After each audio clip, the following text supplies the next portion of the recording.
Hi everyone. ఈరోజు నేను సగ్గుబియ్యం మిల్క్ షేక్ చేయబోతున్నాను. సగ్గుబియ్యం ఒక 5-6 అవర్స్ నానబెట్టుకున్నాను. వాటితో పాటు ఒక 6 బాదం పప్పు కూడా నానబెట్టుకున్నాను.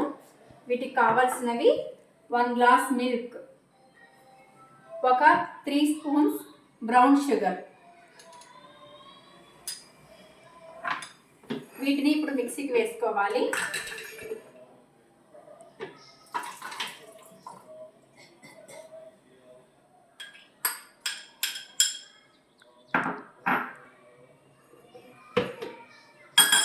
ఫస్ట్ సగ్గుబియ్యంని మిక్సీకి వేసుకోవాలి.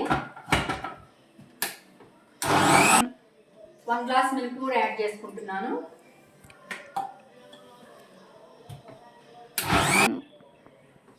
ఒక 3 స్పూన్స్ బ్రౌన్ షుగర్ యాడ్ చేసుకోవాలి.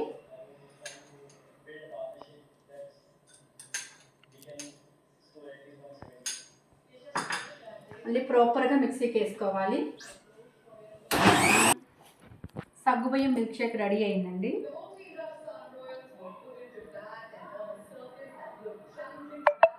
ఈ సమ్మర్కి కూల్గా ఈ సగ్గుబియ్యం బాడీకి చాలా చలువండి, చాలా మంచిది. మేమైతే డైలీ ఇలా చేస్తూ ఉంటాము. మేము చేసిన ప్రాసెస్ మీకు నచ్చితే లైక్, కామెంట్, సబ్స్క్రైబ్, షేర్.